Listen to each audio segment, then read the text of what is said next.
I tested 5 pumpkin muffin recipes, and this one, it's unbelievably soft and rich. Come on, I'll show you how. Start by getting your ingredients together. We're going to toast some pecans at about 350 for 10 minutes, and then open your can of pumpkin. You'll only need about a cup. Add flour, baking soda, baking powder, and salt to a mixing bowl. Add the pumpkin pie spice and mix it well. Use another bowl for the wet ingredients. Start with an egg and give it a good scramble, and then add brown sugar, canola or vegetable oil, and buttermilk. Whisk it, and then add the pumpkin puree. Aside from a beautiful color that this is going to give the muffins, it's also going to make them moist and tender.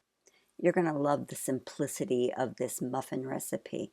It just comes together so simply. You don't even need a hand mixer. Just use your whisk and look at that beautiful plush batter. Now we're going to add the mix-ins. I like some toasted pecans to add a little bit of texture. So give them a rough chop and then in they go, along with some mini chocolate chips. I like to use the minis because the regular sized chips will sink to the bottom in the batter. Grease your muffin tin and fill each cup about 3/4 full.